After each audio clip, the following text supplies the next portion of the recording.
নমস্কার। 2026 জুলাই এবং বৃশ্চিক রাশি বৃশ্চিক লগ্ন। বৃশ্চিক রাশি বৃশ্চিক লগ্নের জাতক জাতিকাদের জন্য জুলাই মাসের মাসভিত্তিক রাশিফল, যাকে জ্যোতিষের পরিভাষায় বলা হয় গোচর ফল।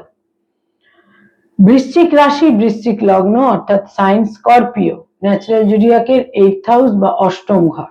যাদের চন্দ্র রাশি বা মুন সাইন বৃশ্চিক বা স্করপিও, যাদের লগ্ন বা অ্যাসেন্ডেন্ট বৃশ্চিক বা স্করপিও, এই ভিডিও কিন্তু মূলত তাদের জন্য। বৃশ্চিক রাশি বৃশ্চিক লগ্নের জাতক জাতিকাদের জুলাই মাস ঠিক কিরকম কাটবে, জুলাই মাসে সময়ের কতটা ফেভার তারা পাবেন বা সময় কতটা এগেনস্টে থাকবে, কি থাকছে সময়ের গুণগত বৈশিষ্ট্য বা কোয়ালিটি অফ টাইম। জ্যোতিষশাস্ত্র হচ্ছে মূলত সময়কে বোঝা, সময়কে জানা। অ্যাসেসমেন্ট বা আন্ডারস্ট্যান্ডিং অফ টাইম হচ্ছে জ্যোতিষশাস্ত্রের মুখ্য উপযোগিতার দিক। বৃশ্চিক রাশি এবং বৃশ্চিক লগ্নের জাতক জাতিকাদের জুলাই মাস ঠিক কিরকম কাটবে সেটা জানতে গেলে যেটা আমাদের প্রথমেই দেখতে হয়, যে সৌরমণ্ডলে যে সোলার সিস্টেমে আমরা রয়েছি সেখানে গ্রহদের বৃশ্চিক রাশি বৃশ্চিক লগ্ন সাপেক্ষে গ্রহদের কি সঞ্চার, গোচর, মুভমেন্ট, ট্রানজিট ইত্যাদি তৈরি হচ্ছে এবং তার ভিত্তিতেই কিন্তু এই মাস ভিত্তিক রাশিফল সম্পর্কে বিভিন্ন প্রেডিকশন বা আগাম পূর্বাভাস তৈরি হয়ে থাকে। সারা বিশ্বের সমস্ত অ্যাস্ট্রোলজার এই গোচর ফল নিয়ে বা ট্রানজিট নিয়ে কিন্তু তাদের নিজস্ব ধ্যান ধারণা অনুসারে তারা কিন্তু বিভিন্ন আগাম পূর্বাভাস দিয়ে থাকেন। এবং বৃশ্চিক রাশি বৃশ্চিক লগ্নের জাতক জাতিকাদের জন্য এই জুলাই মাস ঠিক কিরকম কাটবে, সেখানে প্রথমেই যেটা খুব লক্ষণীয় দিক তা হচ্ছে পুরো মাসটাই তাদের 7th হাউসের সপ্তমে রাশি লগ্নের অধিপতি মঙ্গল অবস্থান করে থাকবে। ফলে একটা অ্যাগ্রেসিভনেস তাদের মধ্যে কিন্তু এবং ইম্পালসিভনেস, এই দুটোই কিন্তু তাদের মধ্যে প্রবল ভাবে এই মাসে একটা প্রভাব বিস্তার করবে। চতুর্থে থাকছে রাহু পুরো মাস, দশমে থাকছে কেতু পুরো মাস, আর সপ্তমের অধিপতি শুক্র প্রথম 4টে দিন থাকছে নবমে এবং 4th জুলাই শুক্র চলে আসবে তাদের দশমে এবং সে কেতু যুক্ত হবে। এটাকে আমরা খুব একটা পজিটিভ অবস্থান বলতে পারি না। পঞ্চমে থাকছে শনি পুরো মাস, এখানে 26 জুলাই শনি বক্র গতিতে গোচর করবে, রেট্রোগ্রেড মোশনে যাবে। 5th হাউস পঞ্চম ঘর, তাদের প্রারব্ধের ফল পাবেন। স্যাটার্ন এমনিতেই কার্মিক প্ল্যানেট, ইটসেলফ কার্মিক প্ল্যানেট, এবং সে যখন রেট্রোগ্রেড মোশন বা বক্র গতিতে যাবে সে কিন্তু আরো বেশি কার্মিক রেজাল্ট দেবে, প্রারব্ধের ফল দেবে। তাদের যেটা অষ্টম ঘর 8th হাউস, সেখানে রবি থাকবে 16 জুলাই অবধি এবং রবি তাদের অষ্টম থেকে নবমে গোচর করবে 16 জুলাই। আর তাদের যেটা নবম ঘর সেখানে বৃহস্পতি থাকছে পুরো মাস এবং সেই 9th হাউসে বুধও থাকছে, সেখানে বুধ থাকছে 7th জুলাই পর্যন্ত বক্র গতিতে, এবং বক্রগতির বুধ 7th জুলাই তাদের নবম থেকে অষ্টমে বক্র গতিতে গোচর করবে এবং এখানে 23rd জুলাই বুধ অষ্টমে বক্র গতি থেকে মার্গী গতিতে গোচর করবে। এই হচ্ছে মোটামুটি বৃশ্চিক রাশি বৃশ্চিক লগ্ন সাপেক্ষে জুলাই মাসে গ্রহদের বিভিন্ন সঞ্চার, গোচর বা ট্রানজিট, অবস্থান, মুভমেন্ট ইত্যাদি। এবার এহেন গ্রহ অবস্থানের ভিত্তিতে কি ধরনের ফলাফল তারা পাবেন। প্রথমেই যেটা বলার সেটা হচ্ছে হাইপারটেনশন, হাইপার অ্যাংজাইটি, অ্যাগ্রেসিভনেস, ইম্পালসিভনেস ইত্যাদি তাদের ওপর বিশেষভাবে প্রভাব বিস্তার করতে পারে। এবং যাদের উচ্চ রক্তচাপ রয়েছে তাদের সতর্ক থাকতে হবে। এবং বৃশ্চিক রাশি বৃশ্চিক লগ্নের জাতক জাতিকাদের 7th হাউসে মঙ্গল পুরো মাস অবস্থান করে থাকার ফলে একটা সংঘর্ষপূর্ণ পরিস্থিতি ঘুরে ফিরে বারবার মুখোমুখি হবার সম্ভাবনা থাকছে। হেলথের ক্ষেত্রেও কিছু চোট আঘাত, লোয়ার পোর্শনে চোট আঘাত, ছোটখাটো সার্জারি, ইনজুরি ইত্যাদিরও সম্ভাবনা থাকছে। আয়ের ক্ষেত্র বা ইনকামের ক্ষেত্র, আয় ভাব কিন্তু তাদের বিশেষ কোনো নেতিবাচক থাকছে না, স্লো বাট স্টেডি আয়ের ক্ষেত্র তাদের থাকছেই, তবে একটা মন্থরতা থাকবে আয়ের ক্ষেত্রে। আর ব্যয় ভাব বা ব্যয়ের ক্ষেত্র বিশেষ করে তাদের জন্য বলবো যে ব্যয়ের ক্ষেত্রে কিন্তু বিশেষ কোনো জটিলতা থাকছে না, ব্যয় মোটামুটি খুব একটা আনইউজুয়াল কোনো ব্যয়ের ক্ষেত্র থাকছে না, মোটামুটি ইউজুয়ালি যে ধরনের এক্সপেন্স তাদের হয়ে থাকে সেই রকমই হবে।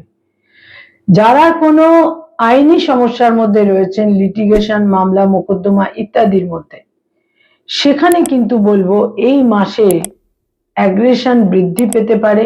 তারা বৃশ্চিক রাশি বৃশ্চিক লগ্নের জাতক জাতিকারা একটু বেশি আক্রমণাত্মক হয়ে উঠতে পারেন এবং এই মাসের শেষ সপ্তাহে গিয়ে সম্ভাব্য ক্ষেত্রে নতুন মামলা মোকদ্দমায় জড়িয়েও পড়তে পারেন এবং এক্সিস্টিং মামলা মোকদ্দমার ক্ষেত্রে যদি তারা খুব একটা দূরদর্শিতা এবং শুভ বুদ্ধির সঙ্গে বিচার বিবেচনা না করেন, তাহলে কিন্তু সেখানে কিছুটা প্রকোপ আরো নেগেটিভলি বৃদ্ধি পেতে পারে। যারা পেরেন্টস, পিতা মাতা, তাদের জন্য বলবো সন্তানের দূরযাত্রার যোগ থাকছে, সন্তানের সঙ্গে মতপার্থক্য হতে পারে, তবে সন্তানের অ্যাচিভমেন্টের যোগও কিন্তু থাকছে। সম্ভাব্য ক্ষেত্রে যেখানে ফ্যামিলি প্ল্যানিং ইত্যাদি নিয়ে চিন্তা ভাবনা করছেন, এই মাসের শেষ সপ্তাহটি অত্যন্ত অনুকূল। মানসিক শান্তি কিন্তু বিঘ্নিত থাকবে, পারিবারিক শান্তি বিঘ্নিত থাকবে এবং নতুন স্থাবর সম্পত্তিতে বিনিয়োগ করার ক্ষেত্রে বিশেষ সচেতন থাকতে হবে। গার্হস্থ্য পরিবেশে গোলযোগ তৈরি হতে পারে, মায়ের স্বাস্থ্যহানি হতে পারে, মায়ের সঙ্গে মতপার্থক্য হতে পারে, তবে পিতার ফেভার পাবেন, পিতার সাজেশন পরামর্শ আপনাদের ক্ষেত্রে অত্যন্ত উপযোগী হতে পারে। যারা ডক্টর, মেডিকেল ফিল্ডে রয়েছেন, হিলিং প্রফেশনে রয়েছেন, তাদের জন্য বলবো এই মাসের শেষ দুটি সপ্তাহ অতীব অনুকূল।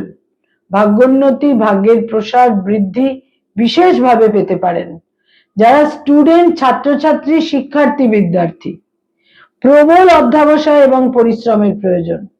কম্পিটিটিভ পরীক্ষার ক্ষেত্রে এই মাসের শেষ দুটি সপ্তাহ অত্যন্ত অনুকূল।